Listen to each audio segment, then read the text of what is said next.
Muito bem, irmãos. Nós vamos dar continuidade aos nossos assuntos sobre música.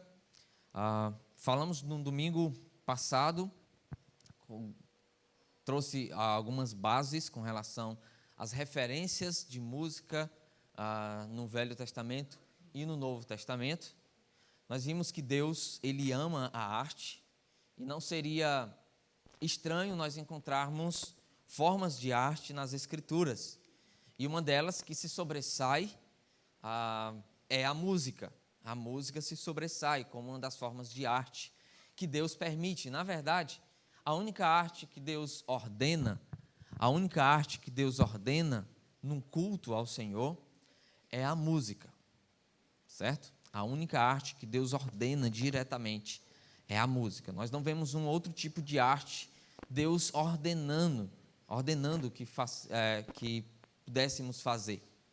Mas a música, sim, é ordenada por Deus. E nós vimos várias ordens de Deus ao seu povo para que cantássemos, para que entoássemos louvores, música a esse Deus. E por algumas razões bem claras, nós podemos perceber que Deus, Ele gosta de música, Ele ama música e quer que o seu povo cante.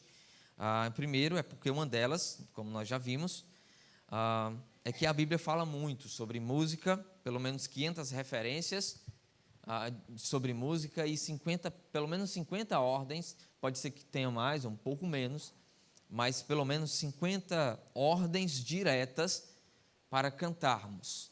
Então, Deus ordena que cantemos a Ele. A outra razão, como eu mencionei, é que é um dos elementos que faz parte da liturgia do culto da igreja, desde sempre. Mesmo não tendo uma norma litúrgica clara nas Escrituras, Deus diz, nós não vemos nas Escrituras Deus dizendo, ou Deus deixando, você deve cantar 30 minutos no culto, o restante é de pregação, você deve fazer isso, fazer aquilo outro. O estilo de música é esse daqui, são esses os instrumentos que você deve tocar no culto. Nós não temos isso na Bíblia, nós não temos essa norma na Bíblia para que pudéssemos fazer, né? Então, o que é que nós fazemos? Nós utilizamos de alguns princípios para que nós possamos cantar músicas na igreja. E utilizamos também a história, né? Os nossos primeiros irmãos, algum relance de música e como era tocada ou cantada na igreja. A música está presente na vida da igreja desde sempre, desde seus primórdios, e esteve presente de modo ainda mais intenso na vida do povo de Israel, né? Teve de forma mais intensa, e nós podemos perceber isso pelo Velho Testamento. É um povo que gosta de festa, é um povo que gosta de música, o povo de Israel. Então, nós vemos de forma mais intensa ali no povo de Israel a questão da música. Eu estou ensinando o Evangelho de João na igreja, na congregação de Caiçara, e João ele gosta de destacar muitas festas dos judeus em que Jesus participou. E a conclusão ali é que é um povo festeiro, né? É um povo que gosta de festa, o povo judeu. Mas antes de entrarmos necessariamente na música na igreja, ou como nós devemos cantar, quais são os elementos que nós precisamos utilizar na igreja, nós precisamos nos perguntar por que nós cantamos, por que devemos cantar. Essa pergunta é importante, o porquê, porque envolve as nossas motivações no culto a Deus. O porquê cantarmos na igreja envolve as nossas motivações. Você vem para o culto por quê? Por que você vem para um culto? Por que você vem sentar aqui no culto? E a outra pergunta que nós precisamos fazer é para quê? Para que você vem ao culto? Essa pergunta implica em algo em que nós devemos fazer. Por que nós devemos e para que nós precisamos estar no culto? Irmãos, Deus criou o homem para adorá-lo e ter prazer nele para toda a sua vida, para todo sempre. Nós sabemos que esse propósito de que o homem pudesse adorar a Deus e ter prazer nele para sempre foi maculado pelo pecado. E por causa disso, o homem não tem mais prazer em Deus e muito menos adora-o. Deus, então, com graça e misericórdia, reúne uma parte da humanidade por meio de Jesus, uma parte da humanidade por meio de seu Filho Jesus Cristo, tornando essa parte da humanidade, os eleitos de Deus, agora redimidos, capazes de prestar uma verdadeira adoração a esse Deus que merece toda honra e toda glória. A ideia é que Deus, ele redime a queda do homem, o propósito do homem lá no início. O propósito do homem, Deus criou para que esse tivesse prazer nele e adorasse para sempre. Então, a igreja é a redenção desse propósito. O povo de Deus, então, vem para o culto, o povo de Deus vive para adorar a Ele e prestar culto a Ele e ter prazer em Deus para todo sempre. Esse povo é a igreja, certo? É o rebanho de Cristo. Quando a igreja, irmão, se reúne, ela expressa, por meio da sua comunhão, adoração e louvor, gratidão ao Deus Trino. Ela expressa essa ideia de adoração coletiva. Quando a igreja se reúne, ela expressa essa comunhão em gratidão e louvor, adoração a esse Deus triuno. Nós não adoramos apenas Deus Pai, nós adoramos Deus Pai, Deus Filho e Deus Espírito Santo. Por isso nós viemos aqui, nós estamos aqui para adorar esse Deus que nós entendemos que é três, mas é uma única divindade, né? Um único Deus, perdão. E esse povo se reúne não para ganhar algo de Deus. Esse povo se reúne no prédio não para ganhar algo de Deus ou porque Deus precisa do nosso louvor. Deus não está triste, Deus não é um ser deprimido, que precisa de vez em quando olhar para a humanidade e ver que na humanidade existe um povo que ele redimiu e que esse povo está cantando louvores a ele, e aí então ele, rapaz, graças a Deus, né? Graças a mim, graças a mim que redimi. Não, Deus não precisa, Deus é suficiente. Deus é suficiente em si mesmo, né? A Trindade é completa em si, Ele não precisa de nós. Ou nós não nos reunimos para tornar Deus favorável a nós. Nós não nos reunimos no culto por essas razões. Nós não nos reunimos porque queremos ganhar algo de Deus, porque Deus precisa, ou porque nós queremos tornar Deus mais favorável a nós. Nós nos reunimos para agradecê-lo pelo que nós já recebemos, a grande salvação. Nós nos reunimos não para ganhar essas coisas, não para tornar Deus mais santo, ou Deus favorável a nós, mas nós nos reunimos como forma de gratidão por aquilo que nós já recebemos, que é a salvação. E essa, irmãos, é a diferença do cristianismo com relação às falsas religiões. As falsas religiões se reúnem com o objetivo de alguma maneira, trazer favor a eles, fazer com que a sua divindade, ou mesmo Deus, se torne favorável a eles e lhes conceda algo, porque eles estão reunidos para adorar esse Deus, como se esse Deus precisasse da adoração, e aí ele se sentiria favorável, e então concederia as bênçãos. Nós não nos reunimos dessa maneira, as religiões fazem isso. Nós nos reunimos porque nós já fomos salvos, e nós prestamos um culto de gratidão. Então, você não vem ao culto para ganhar algo de Deus, você vem porque você já ganhou e quer, juntamente com seus irmãos, juntamente com o povo redimido, expressar a gratidão por esse grande e maravilhoso e miraculoso feito que é a salvação do homem.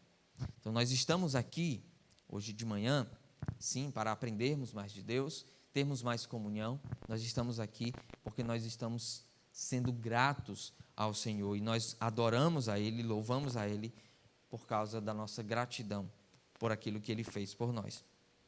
E quando nós entendemos isso, nós podemos de fato prestar uma adoração verdadeira ao nosso Deus. Nós podemos honrar a Deus de forma verdadeira. Nós não chegaremos ao culto querendo ouvir boas músicas. Nós não chegaremos ao culto querendo ouvir boas músicas sendo tocadas por bons músicos. Obrigado.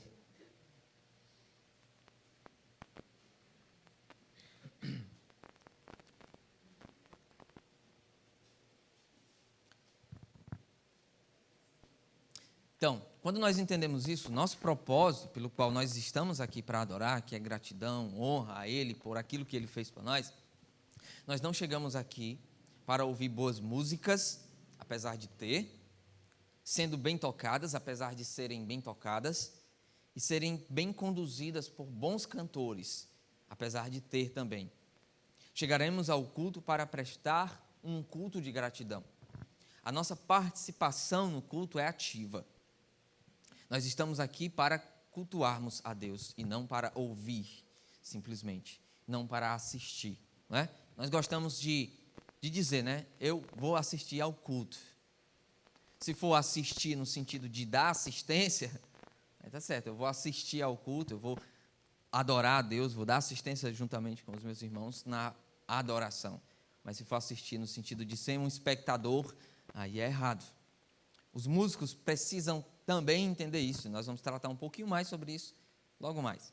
Mas os músicos também precisam ter essa percepção de que eles estão para adorar a Deus em forma de gratidão.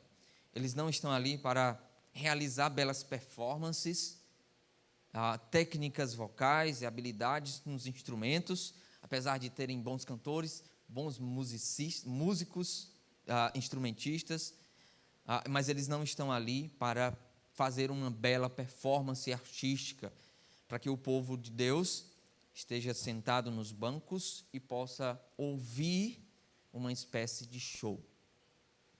Os músicos e cantores são servos do restante da congregação. São diáconos da congregação.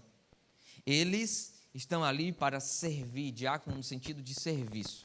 Eles estão ali para servir a congregação, a conduzi-los a cantar louvores a esse Deus que merece toda a honra e toda a glória. E saber disso muda tudo. Muda a nossa forma como nós enxergamos o culto a Deus. Muda a nossa forma como nós chegamos no culto. John MacArthur disse assim: somos influenciados por uma cultura pop que dita a nossa atitude até mesmo no culto, onde prevalecem o entretenimento e a autossatisfação individual, e onde termina havendo um mal-entendido sobre qual é o verdadeiro significado da adoração a Deus no culto, quem está envolvido, quem é a plateia, né, entre aspas, quais responsabilidades existem para aqueles que estão no culto e quem recebe a glória. Nós somos envolvidos com um grande senso de individualismo e isso tem invadido o culto. Por exemplo, você vir ao culto para que você possa se sentir bem é uma espécie de influência individualista que o mundo tem trazido para você. Você vem para se sentir bem. Ou eu venho para ouvir os louvores. Eu venho para ouvir os bons músicos. A ideia geral eu venho para me autossatisfazer.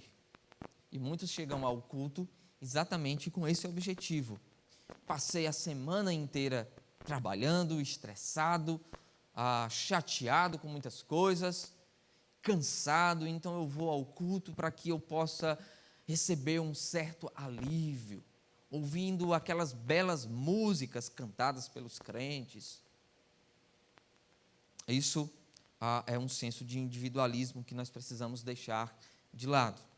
O momento de culto deve expressar a unidade do povo de Deus, com um único propósito: adorar o Deus triuno somente.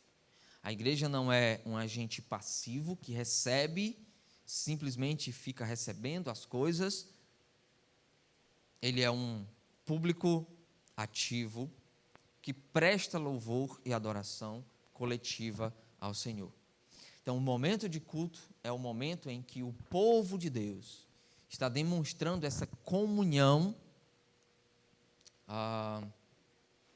e expressando a Deus a sua gratidão de forma coletiva, certo? Então, eu vou me manter nessa questão coletiva, tá bom? Nós sabemos que existe a questão da adoração particular, que cada um devemos fazer, nós não podemos confundir. Eu não adoro a Deus apenas aqui, nesse momento, eu devo adorar e louvar a Deus. Também não podemos confundir a adoração simplesmente com música. Música não é, a adoração não é música, a música faz parte da adoração, mas a adoração não é só música em si, certo? Adoração é a forma como eu vivo em louvor e gratidão a esse Deus, não somente cantando, vivendo a minha vida, trabalhando para a honra e glória do Senhor, trabalhando para o Senhor e não para os homens, amando a esposa, vivendo a minha vida ordinária de forma que agrada ao Senhor. Portanto, 1 Coríntios capítulo 10, versículo 30, portanto, quer comais, quer bebais, ou façais outra coisa qualquer, fazei tudo para a glória de Deus. Essa é a adoração individual, no seu dia a dia, particular. Mas no momento de culto, é uma adoração coletiva. As vozes do povo de Deus se unem em uma só voz, em uníssono, para adoração ao Senhor. Veja o que o Salmo 133 expressa com relação à comunhão do povo de Deus na adoração. Salmo 133, bem conhecido, né?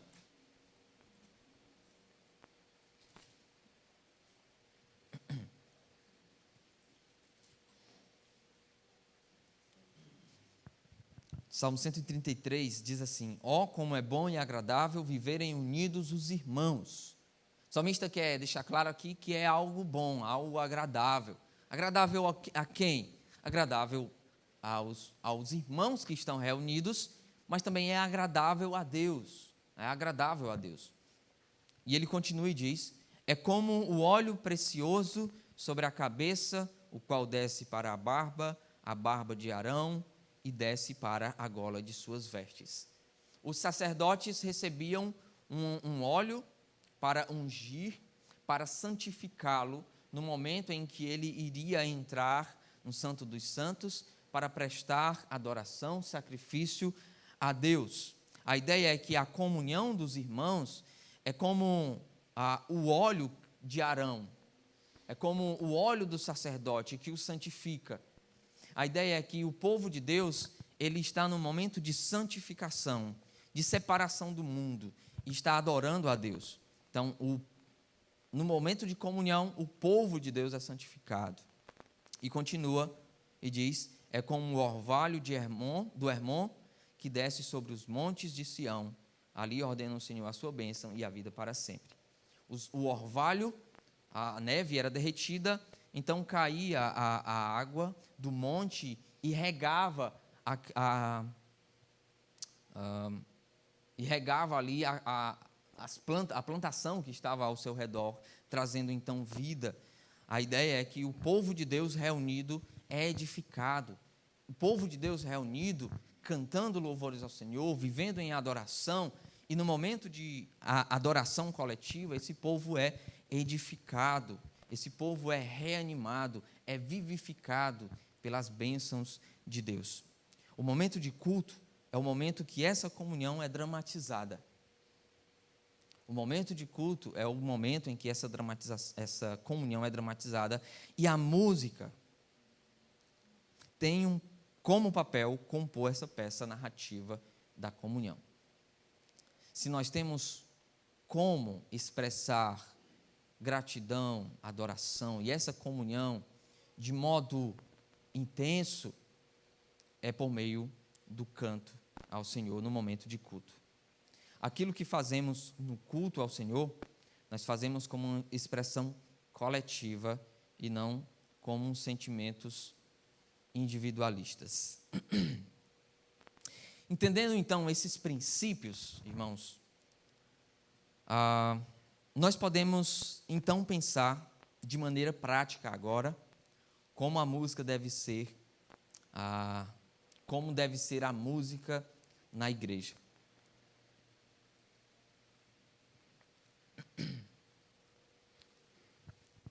E eu listei aqui, eu acho que 5 pontos para falar sobre isso. 6 pontos, perdão. Listei 6 pontos aqui para falarmos sobre como deve ser a música na igreja. Em primeiro lugar, a música é um ato de adoração e não um ato de entretenimento, e não um entretenimento. Nós falamos um pouquinho sobre isso, que nós somos facilmente influenciados pelo mundo, que sempre busca a autossatisfação. Mas Paulo não deixa dúvidas para quem deve ser o louvor. Paulo não deixa dúvidas para quem deve ser o nosso canto. Abra em Colossenses capítulo 3.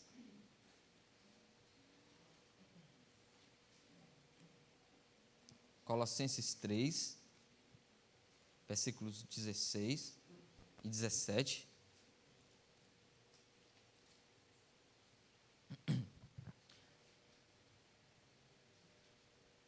Habite ricamente em vós a palavra de Cristo, instruí-vos e aconselhai-vos mutuamente em toda a sabedoria, louvando aos homens, é isso que está dito? Não é? Louvando a Deus com salmos e hinos e cânticos espirituais, com gratidão em vosso coração. E tudo o que fizerdes, seja em palavras, seja em ação, fazei-o em nome do nosso Senhor Jesus, dando por ele graças a Deus. Paulo deixa muito claro aqui que o louvor deve ser para Deus. O louvor, portanto, deve ser um louvor teocêntrico, ao invés de antropocêntrico. O que temos visto é um grande número de músicas que são chamadas de antropocêntricas. A ideia dessa palavra é que o homem está no centro. O homem é a razão pela qual nós compomos. Nós cantamos para o homem, para o ser humano. Nós cantamos para a satisfação do homem. E aí nós conhecemos várias músicas que têm esse teor mais antropocêntrico, né? Que envolve o homem, que coloca o homem no centro. Não vou cantar aqui, mas os irmãos já devem estar com a música tocando aí na sua mente, né? Inconscientemente, tocando aí na sua cabeça algum tipo de música teocêntrica. Mas na igreja, o único que merece elogios, o único que merece honra, é o nosso Deus e não o homem. O único que merece elogios é Deus. Por isso as nossas músicas precisam ser teocêntricas. Teo de Deus e cêntrico de estar no centro. Deus deve estar no centro das nossas músicas, das nossas composições, né? Focadas em Deus, no caráter de Deus e nas qualidades dele, e não nas qualidades do homem. Você é precioso, né? E aí vai. Esse você é precioso aqui não é Deus, é você, meu irmão. Você é. Mas eu estou no culto, eu não preciso cantar isso para você, né? Eu não estou cultuando a você, né? Não é você que merece o elogio. Você merece elogios, né? Mas no culto não. No culto é Deus. Nós estamos cantando para Deus. Quando Paulo quando Paulo diz que nós devemos cantar entre nós com salmos, hinos e cânticos espirituais, e alguns vão até usar essa ideia, não, nós devemos cantar entre nós. Nós podemos cantar entre nós, mas esse cantar entre nós aqui não é cantar sobre nós. Nós não podemos confundir, não é cantar sobre nós, é sobre Deus. Nós, lá em Efésios capítulo 5, versículo 20, fala sobre isso, que nós devemos cantar com salmos, hinos e cânticos espirituais entre nós, mas esse entre nós não é sobre nós, é sobre Deus.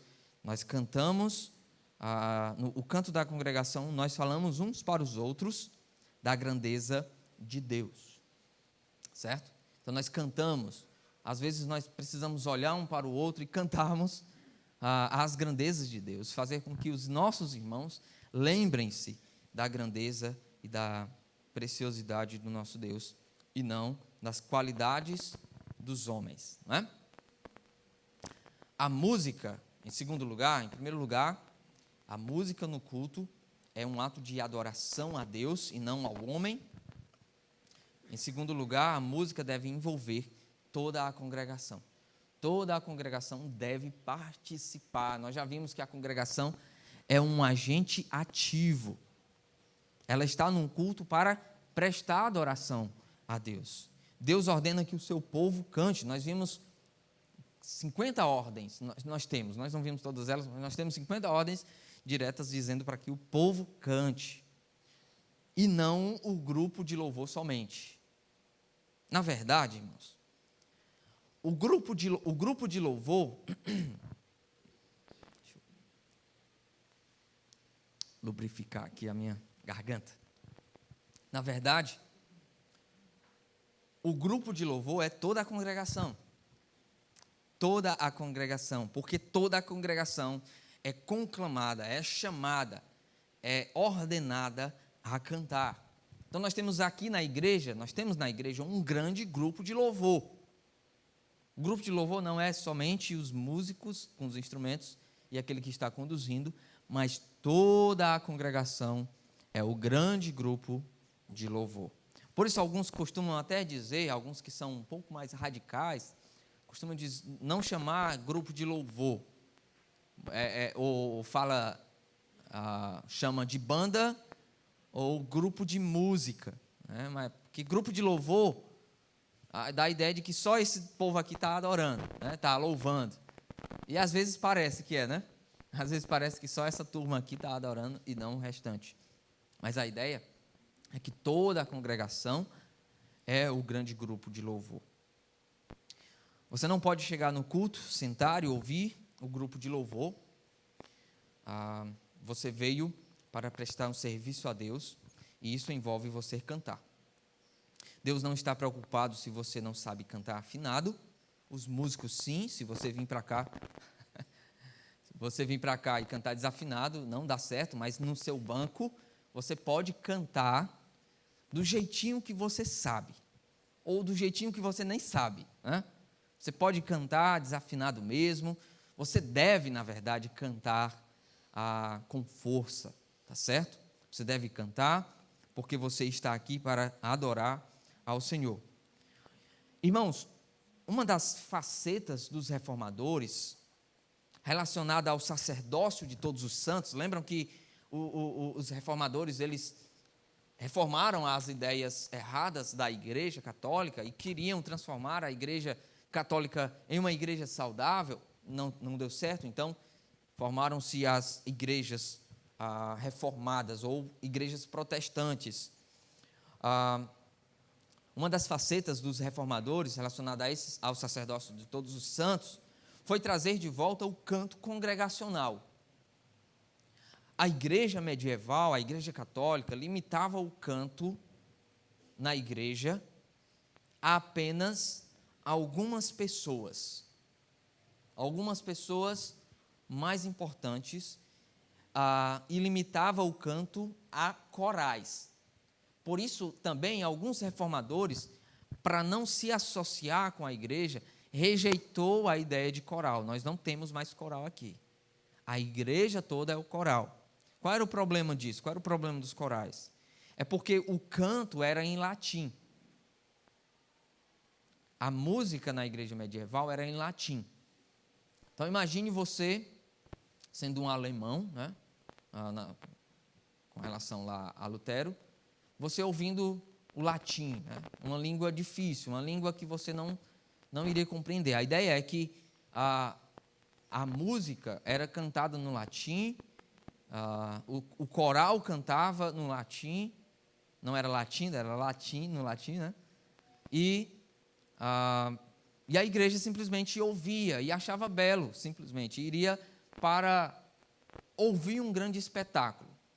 Além disso, além de ser cantada no latim, o coral tinha uma grandes performances artísticas, como o melisma. Então, eles cantavam músicas altas, mais difíceis de acompanhar, a congregação não poderia acompanhar, cantando com melismas, né? Aquelas voltas, várias notas indo e vindo ao mesmo tempo, e a congregação não cantava. O povo simplesmente ouvia e não entendia, e não cantava e não participava do culto a Deus. Os reformadores, então, disseram: nós não podemos deixar isso acontecer. Isso não é o culto que Deus quer. Isso não é o culto que Deus recebe. Toda a congregação precisa participar. Então, os reformadores, principalmente Lutero e Calvino, foram os que influenciaram mais com relação a isso, resgataram o canto congregacional, permitindo que o povo de Deus pudesse cantar com a sua própria língua. Então, o que aconteceu foi que os reformadores compuseram músicas, e alguns outros, como Calvino, trouxe para o canto congregacional os salmos, a salmodia, o saltério. Então, eles pegaram as palavras de Deus, as palavras dos salmos, Calvino principalmente, e compôs um grande inário, um saltério, com as músicas dos salmos. Os salmos deveriam ser cantados, mas isso não significa que era limitado apenas aos salmos. Existiam outras músicas que ele entendia como os cânticos e hinos espirituais, que não necessariamente eram os salmos. Ele mesmo compôs alguns cânticos que não eram salmos. Mas no livro A Igreja Local e a Música no Culto, do pastor Felipe Fontes e João Ferreira, ele diz o seguinte sobre Calvino. Preste atenção. Calvino incentivou sua igreja a cantar os salmos no culto público ou na vida comum também. Ele entendia que a adoração não era apenas naquele momento, mas na sua vida comum. Amparado pela Escritura, Calvino, pela história da igreja e pelo testemunho comum daqueles que cantavam os salmos de coração, ele entendia não haver cânticos mais dignos de serem entoados diante do Senhor do que aqueles recebidos diretamente do próprio Espírito Santo, segundo ele. Quando os cantos, escreve ele, estamos certos, ele diz, estamos certos de que Deus nos põe na boca as palavras, como se Ele próprio cantasse em nós, para exaltar a sua glória. Para Calvino, Felipe Fonte diz agora, portanto, quando os salmos são cantados, é como se Deus cantasse através do homem. Não há questionamento possível ou dúvida de que Deus aprova as suas palavras, pois elas são as suas próprias, embora sejam pronunciadas por meio de uma boca humana. Aqui, ele provavelmente estivesse reverberando um comentário de Agostinho sobre o Salmo 34:1. Ele diz: a ele, Deus, portanto, cante o salmo. A ele cante o nosso coração. A ele cante dignamente a nossa língua. Se, contudo, ele se dignar a dar-nos a possibilidade de cantá-lo. Ninguém pode cantá-lo dignamente se dele mesmo não receber os cânticos. Finalmente, o cântico que acabamos de cantar foi composto por seu profeta sob a inspiração do Espírito Santo. E aí fecha aspas para a fala de Agostinho. O que eu quero dizer com isso, irmãos, é que no culto toda a igreja deve cantar, e deve cantar as palavras de Deus. Isso não significa que nós iremos cantar apenas os salmos, como alguns se limitam em cantar apenas os salmos, mas nós podemos e devemos fazer músicas que exaltam o nome do nosso Deus, que estão baseadas nos princípios e nas palavras de Deus. Toda a congregação deve cantar dessa maneira. Então, nós vimos que Deus não deixou um estilo específico, no entanto, entendendo o princípio de que toda a igreja é ordenada a cantar, um estilo de música que uma criança possa cantar, tanto uma criança como um idoso deve cantar, é o estilo ideal para a congregação. Apesar de não termos uma norma em qual estilo cantarmos, nós devemos cantar um estilo, uma melodia, um ritmo que tanto uma criança quanto um idoso possa facilmente cantar. Se nós queremos e nós entendemos que toda a congregação deve cantar, porque isso faz parte do nosso dever como cristãos, isso faz parte do nosso sacerdócio real, nós iremos procurar melodias e estilo de música ideal para todas as classes da congregação.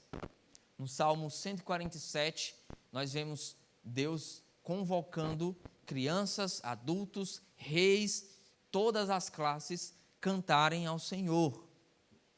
Como é que uma criança irá cantar uma música com uma nota muito alta, ou com vários melismas, né? Ou um idoso mesmo? Então nós cantamos no culto músicas que podem tornar fácil o canto desses nossos irmãos. Por isso nós devemos deixar de fora do prédio ou em casa as nossas preferências musicais e nos alegrarmos, não simplesmente conformarmos, mas nos alegrarmos em cantar um estilo de música que muitas vezes não é da minha preferência. Talvez você goste de um rockzinho pesado, né? Gosta de escutar um rockzinho. Você gosta de escutar um reggae gospel, né? Mas num culto a Deus, você deve deixar suas preferências lá e cantar uma melodia, um estilo de música que talvez não seja o seu próprio, do dia a dia, mas que você pode e deve cantar com alegria, porque os seus irmãos estão cantando, e facilita o canto de toda a congregação. Essa é a atitude que nós devemos demonstrar, atitude de amor pelo nosso irmão e o nosso compromisso de adorar a Deus, o nosso compromisso de falar aos nossos irmãos com salmos, cânticos e hinos espirituais. Nós cantamos aqui tanto verticalmente como horizontalmente também, segundo o apóstolo Paulo. Em terceiro lugar, a música deve expressar excelência artística.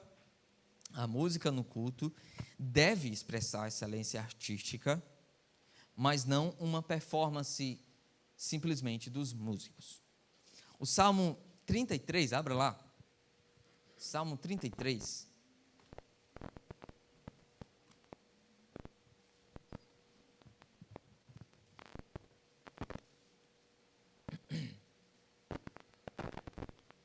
Salmo 33 diz assim, versículo 3: Entoem-lhe novo cântico, tangei com arte e com júbilo. Quando o Salmo diz em tocar com arte, tanger aqui como eu já falei, não é tanger as galinhas, é tanger tocar. Ele quer dizer que o que deve ter como prioridade na hora de tocar é a excelência, como um grande artista profissional pode fazer. Então, os irmãos que estão tocando aqui devem tocar com excelência, devem saber o que estão fazendo. Eles não podem simplesmente tocar qualquer coisa sem ser o acompanhamento ideal para as músicas. Ele deve tocar com profissionalismo, certo? Não ser apenas um profissional, mas no sentido de tocar com excelência, com arte, certo? Recentemente, eu li um artigo que o tema era a música no culto e o perigo de oferecer o melhor para Deus. Ixi, há perigo de oferecer o melhor para Deus? Pode ser. Nós acostumamos, irmãos, falar isso e às vezes com sinceridade. Nós queremos prestar um culto com excelência, nós queremos tocar bem feito, né? Nós queremos ensaiar bem, cantar bem, achar algumas técnicas vocais legais, cantar uma segunda voz, uma terceira, uma quarta, uma quinta e assim vai, né?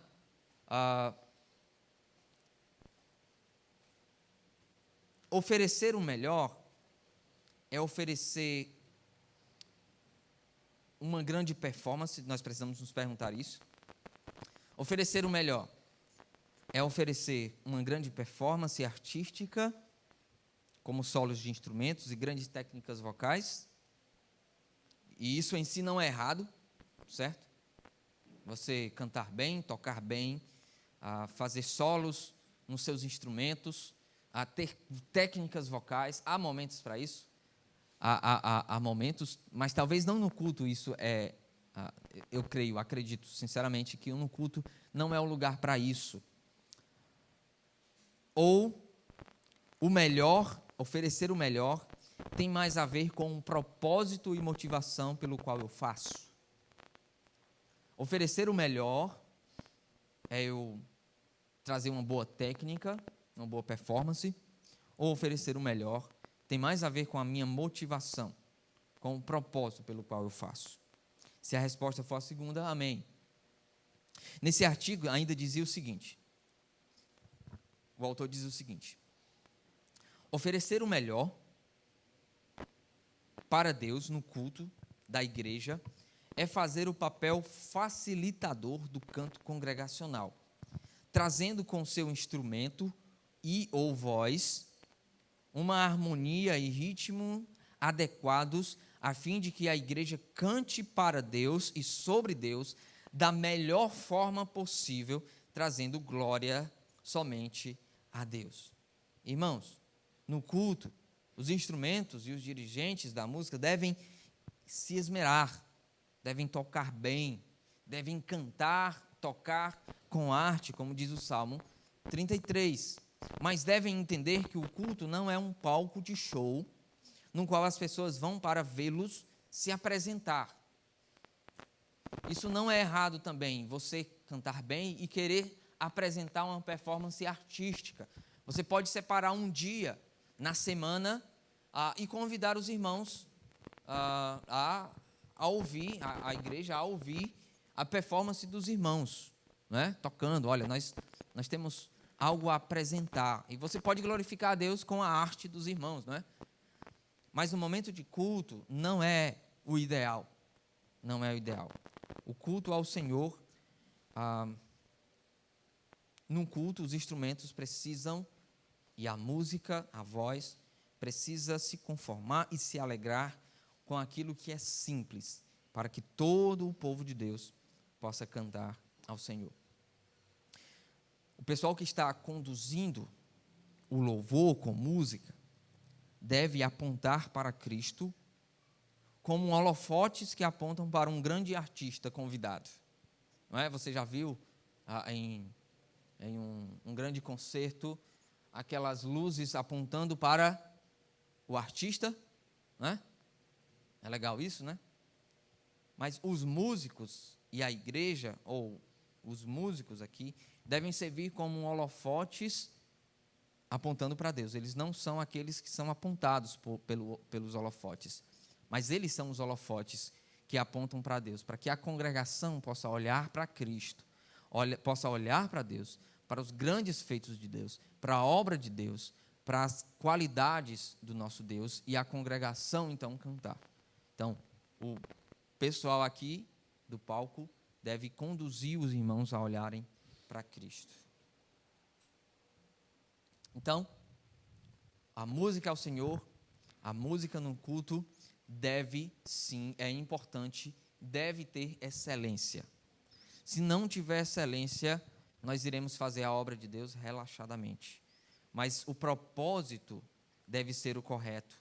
Não simplesmente apresentar boas performances, belas performances, mas ter o propósito de glorificar a Deus e ser facilitador do canto dos irmãos. Em quarto lugar, a música deve ser um instrumento didático teológico. Nós já vimos que a música é um importante meio de comunicação, assim como qualquer expressão de arte. Eu acredito que a música é um pouco mais forte. Você vê um belo quadro, você vê uma bela escultura, uma bela arquitetura, e normalmente, pronto, esquece.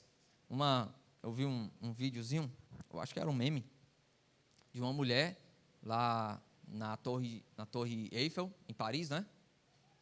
E ela fica na frente ali, olhando, passa 10 segundos e pronto, já está suficiente, aí vai embora, né? A ideia é que, normalmente, essas outras formas de arte, elas não impregnam na nossa mente. A música é diferente, acredito eu, particularmente. A música é diferente, a música fica na nossa cabeça. A música, ela impregna, ela gruda na nossa cabeça. Eu já falei, né, naquela outra vez, que eu aprendi quase todas as músicas bregas que o seu Chaga tocava lá na sua casa. Eu talvez não vá lembrar aqui de cantar alguma, mas se eu ouvir, eu vou acompanhar, né? Eu vou acompanhar. Oi? Não, eu não. Então, a música, ela tem esse poder de impregnar na nossa mente e no nosso coração. E é uma grande ferramenta didática, como nós vimos nas Escrituras. As Escrituras, Deus utiliza a música para ensinar, para fazer com que o povo se lembre. Nós vimos muito bem isso, não é? Moisés utilizou, lá em Deuteronômio capítulo 32, como nós vimos, o objetivo era fazer com que o povo de Deus se lembrasse dos grandes feitos de Deus, daquilo que Deus fez, para que eles não se desviassem dos maus caminhos, e eles iriam fazer isso cantando, lembrando das músicas, né? No culto, portanto, o canto deve nos ensinar a respeito de Deus, a respeito das obras de Deus, fazer com que nos lembremos quem Ele é e como Ele nos salvou também. Ele é Criador, cantemos músicas falando sobre isso. Ele é Senhor, cantemos músicas falando sobre isso. Ele é santo, Ele é justo, Ele é amor, e assim vai. Devemos cantar dos seus feitos. Ele é justificador, Ele nos justificou, Ele nos escolheu antes da fundação do mundo, Ele nos santificou, e assim por diante.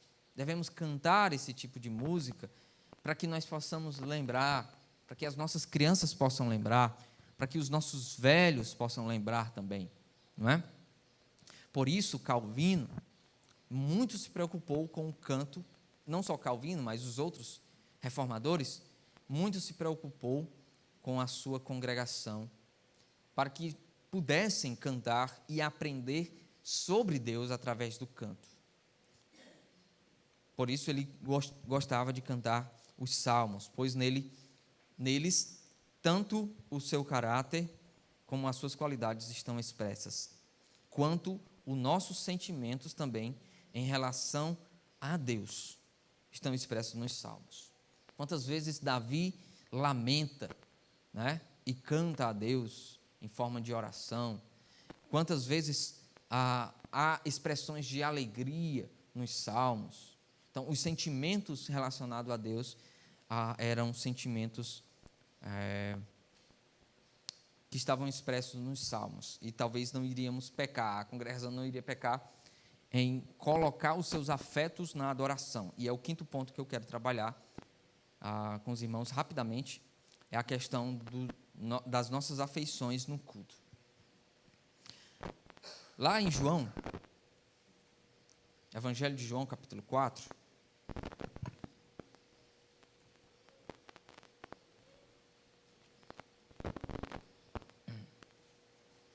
Evangelho de João 4, versículo 24, 23.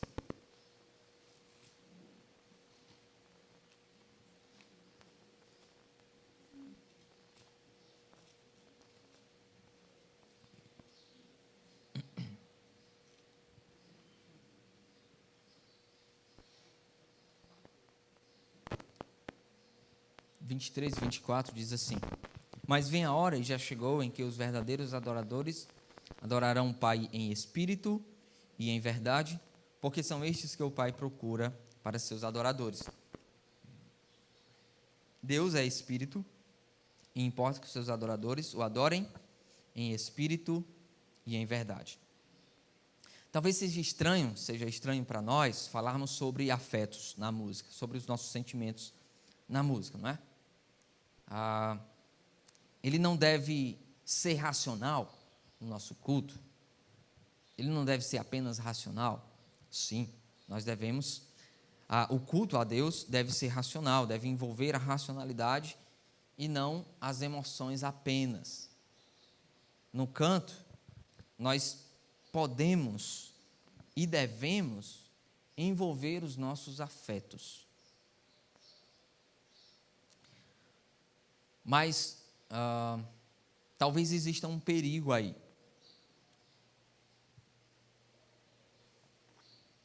O perigo do emocionalismo. Eu vir para a igreja, para o culto, para o momento de culto, para me expressar ou experimentar uma grande sensação de prazer, ou uma grande sensação apenas emocional. E não importa quem está cantando, ou qual música está sendo cantada, quais instrumentos estão sendo tocados, ou como os instrumentos estão sendo tocados, o que eu quero é sentir a presença de Deus, né? Então, o tipo de música vai envolver você.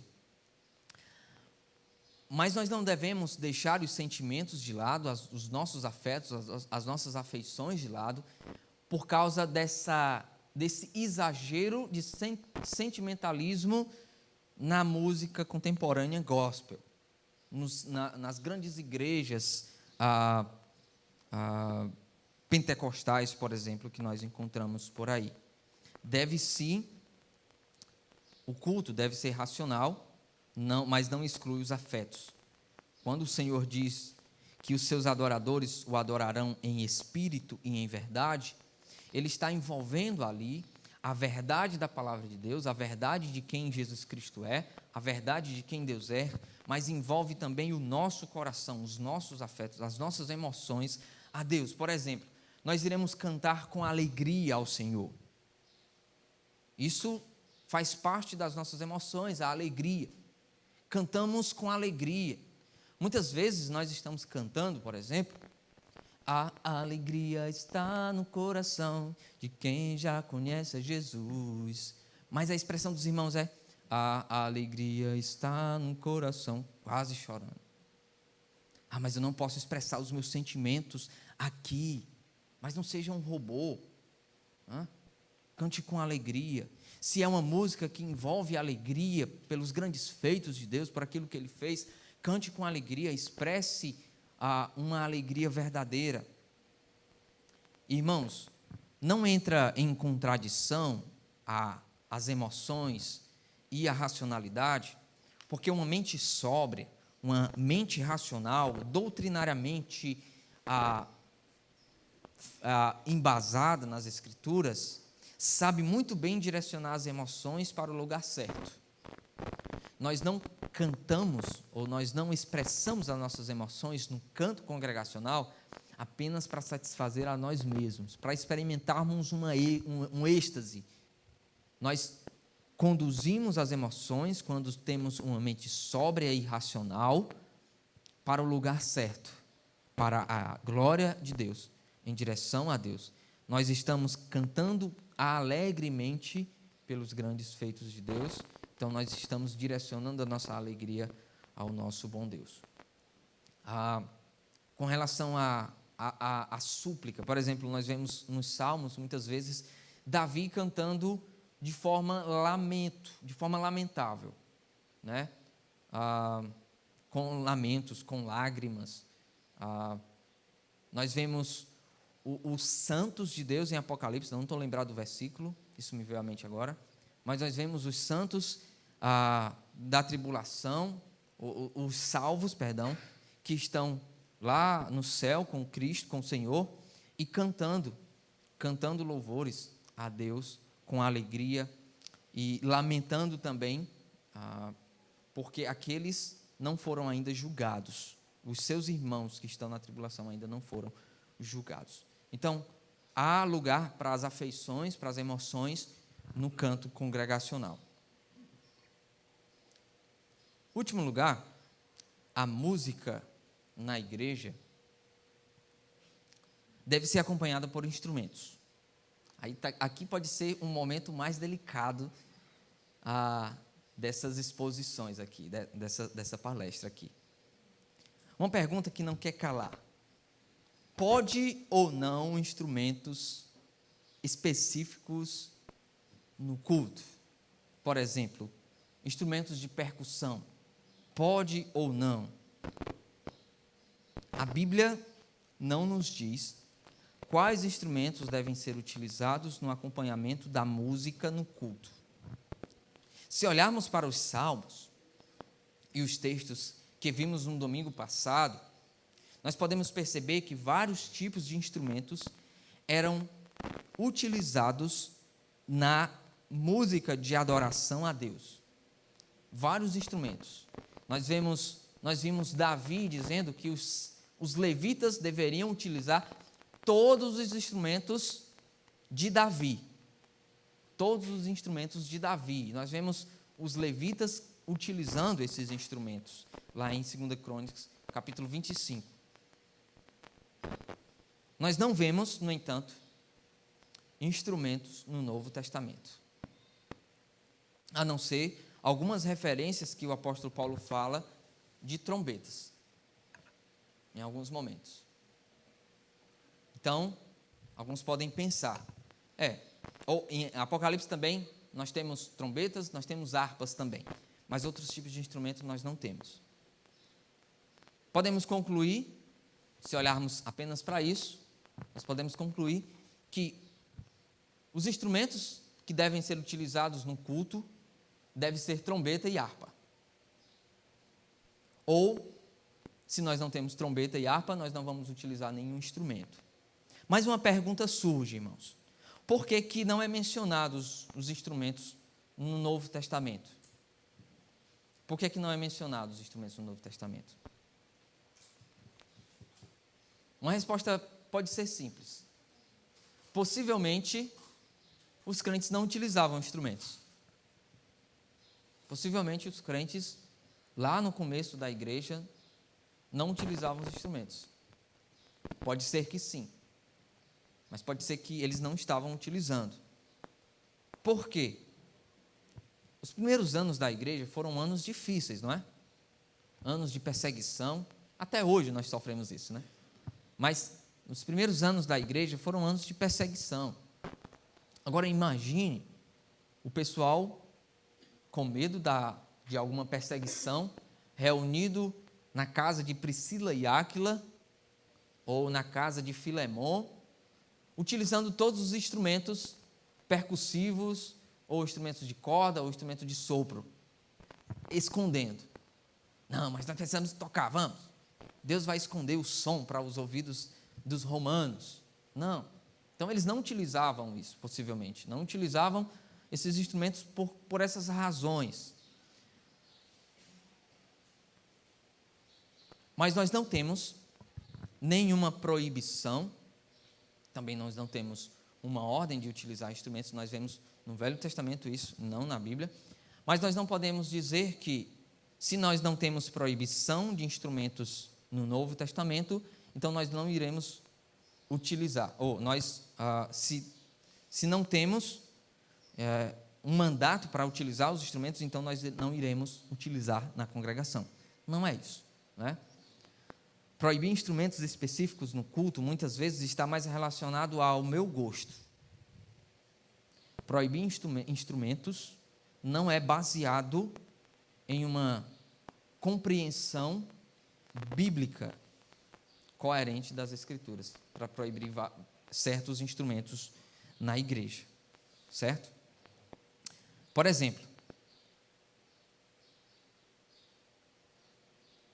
alguns que proíbem a bateria, nós não temos aqui, mas alguns proíbem a bateria. A razão não é nem necessariamente bíblica. Uma pessoa deu uma razão bíblica, eu vou dizer aqui. Lá, abra a Bíblia em 2 Samuel, capítulo 6. Essa daqui eu ouvi recente. Se você concordar com isso, amém.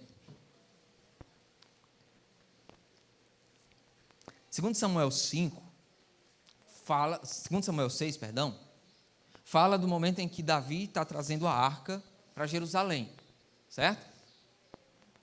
Em um determinado momento, há um acidente terrível. Um homem chamado Uzá encostou a sua mão na arca. E ele, subitamente, por que ele fez isso? Por que ele morreu? Há algumas explicações. Alguns dizem que o versículo 5 foi a razão pela qual Uzá morreu. Versículo 5 diz assim: Davi e toda a casa de Israel alegravam-se perante o Senhor com toda sorte de instrumentos, instrumentos de pau, de faia, com harpas, com saltérios, com tamborins, com pandeiros e com símbolos. Um certo pastor explicou a razão por que Uzá morreu, e isso ele utilizou para não utilizar instrumentos de percussão na igreja. Uzá morreu porque Davi utilizou os instrumentos de percussão aqui, certo?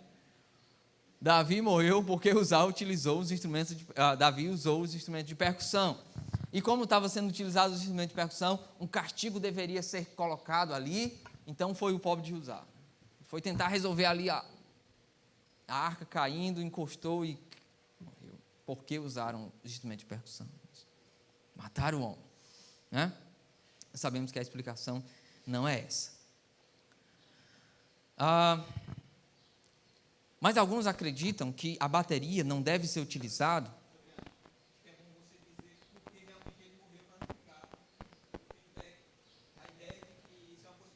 Certo, eu vou deixar os irmãos descobrirem, tá bom? Deixar os irmãos descobrirem. Uma outra razão uma razão pela qual há uma proibição especificamente de instrumentos de percussão é porque ele está associado ao rock, por exemplo. Está utilizado ao rock, à cultura pop, à cultura americana de rock, que utilizava o rock para fazer festas, orgias e tudo mais. Então, a bateria, os instrumentos de percussão são proibidos por associação. Mas nós podemos cair num problema também, irmãos, aí. Porque se nós formos proibirmos instrumentos por associação, nós precisamos tirar muitos instrumentos. A sanfona do pastor Bruce. Nós podemos tirar a sanfona do pastor Bruce. A sanfona do irmão Clodoaldo. Por quê? A sanfona está relacionada a quê? Ao forrozinho. Forrozinho. Se for um pé de serra, até que vai, né? Mas se forró aí, realmente a gente tem que... Se forró esculhambado que tem, realmente a gente precisa deixar de lado. Mas a razão, irmãos, o geral, e o tempo está indo, né?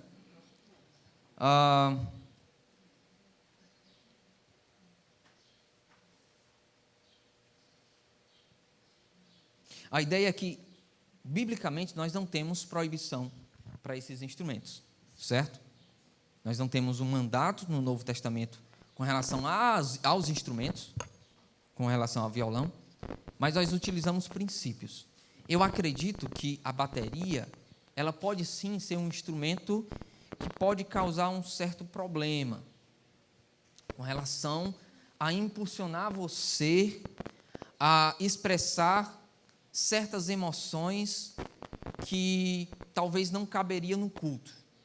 Mas isso também é relativo. Uma pancada pode fazer com que você se alegre. Nós vimos que as afeições devem estar no culto, né? Nós precisamos cantar com alegria, nós precisamos cantar com as nossas emoções também, muitas vezes, com a nossa mente, claro, bem firme na palavra de Deus. Mas, por exemplo, existe um problema que nós vemos nas igrejas neopentecostais que utilizam não a bateria, mas utilizam uma música calma de fundo nas pregações, por exemplo, ou um instrumental sem a bateria, usando ali um teclado, alguns, não sei, nesse negócio de instrumento aí de teclado, mas existe alguns pads que trazem ali um som envolvente e que você vai se emocionar, você vai chorar, você vai falar em línguas, você vai fazer um bocado de coisa feia nesse meio pentecostal, por causa desse tipo de música, desse tipo de instrumento. Mas nós não temos ali, muitas vezes, instrumentos de percussão para isso.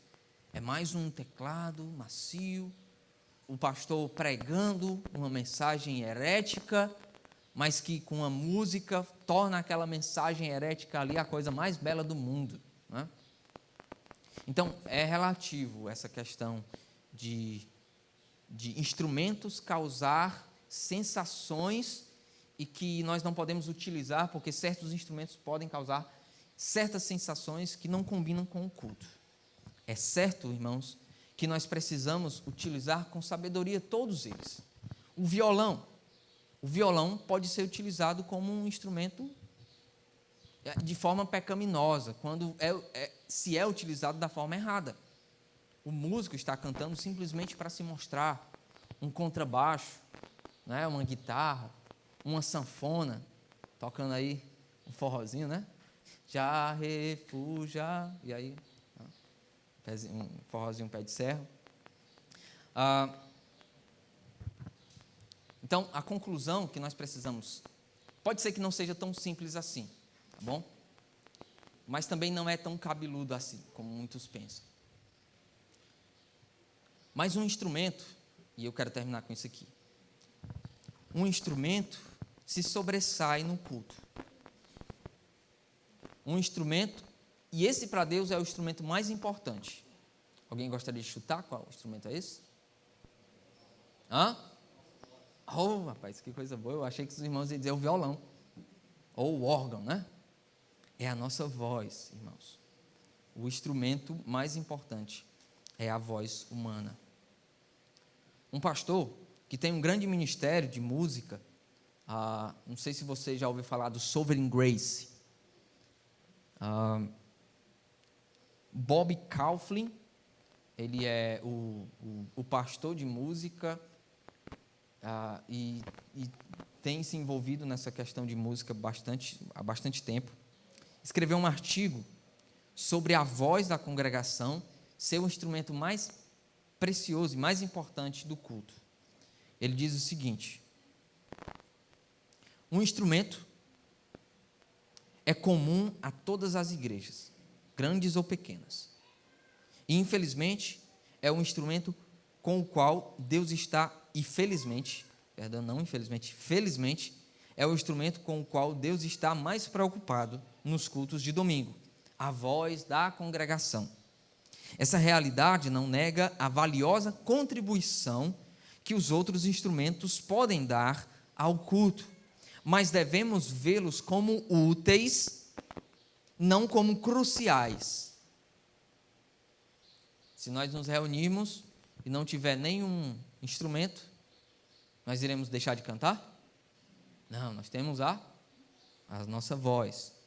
Mas devemos vê-los como úteis e não como cruciais. Eles são feitos para complementar e apoiar as nossas vozes, não substituí-las. A ideia é que, se nós temos instrumentos, nós devemos usá-lo para a glória de Deus, para conduzir o povo a uma verdadeira adoração por meio do seu cântico ao Senhor com eles. Fazer da voz da congregação o principal instrumento em nossas reuniões nos beneficia, pelo menos em algumas maneiras. Primeiro, nos capacita a cumprir o mandato de Efésios e Colossenses, quando diz que nós precisamos cantar apenas para Deus. Cantar uns aos outros, falando uns aos outros sobre os grandes feitos de Deus, tornando-nos mais conscientes de que somos aconselhados por aqueles ao nosso redor a respeito da palavra de Deus. Segundo, apreciar o valor da voz da congregação faz com que a ênfase do culto esteja menos no desempenho dos músicos e das vozes e mais na participação do povo de Deus. Destacar o papel da congregação aumenta a consciência de que cada um de nós contribui para a edificação da igreja. Em geral, quando alguém pergunta como foi a adoração, eles se referem muitas vezes ao que os músicos fizeram. Por um momento ignoram que a adoração é muito mais do que cantar aos domingos. O foco do culto congregacional está no que a congregação faz, não no que os líderes de louvor fazem. E, finalmente, ver a congregação como principal instrumento aos domingos expressa a nossa unidade de forma bem mais clara. Então, irmãos, para terminarmos, precisamos valorizar a música na igreja, precisamos valorizar o canto, nós precisamos valorizar os instrumentos, não condená-los, não torná-los demoníacos, né? Como alguns tornam, mas devemos ter sabedoria, é claro, para utilizarmos como elementos úteis e não como elementos cruciais. O mais importante é a voz da congregação. A congregação precisa cantar louvores ao Senhor. Então eu pergunto para você, por que você não canta na igreja? Por que você vem para cá simplesmente para ouvir? Não faça isso. Cante, aprenda as músicas. Uma coisa que nós fazemos na congregação, quando nós estamos ensinando novas músicas, é que nós cantamos uma semana essa música, dá até abuso, mas nós cantamos essa mesma música para ensinar a congregação, e antes disso, nós colocamos num grupo da igreja e pedimos, irmãos, ouçam para que vocês possam aprender, para quando chegar no momento de culto, os irmãos saberem que música está sendo cantada e assim cantar também. Nós queremos que a igreja cante, nós queremos que os irmãos cantem. Então a ideia, o meu conselho para você é, aprenda as músicas. Aprenda as músicas. É uma música nova, não é um hino, mas é uma música que dá para você cantar. Cante. Não deixe de cantar porque não é um hino. Não cante só os hinos. Aos irmãos mais novos, não cante só os corinhos também, não cante só as músicas contemporâneas, cante os hinosão também, né? Não façamos o seguinte, isso é feio, né? Nós vamos cantar agora hinos para os nossos irmãos mais velhos. É importante considerarmos os mais velhos, muito, muito, muito importante, cantarmos música para os nossos irmãos mais velhos, mas nós não vamos cantar a música para que somente os irmãos mais velhos cantem. Agora nós vamos cantar um corinho para que os nossos irmãos mais novos cantem, né? Nós queremos cantar todos juntos, todo mundo junto cantando. Então cante, irmão, cante, conheça a palavra de Deus, saiba o que é que você está fazendo no culto, assim você prestará um culto de adoração a Deus, com música de forma a excelência, que agrada ao Senhor e que honra a Ele. Amém? Vamos orar? Não sei se os irmãos já perceberam, mas eu não deixo espaço para pergunta não, né?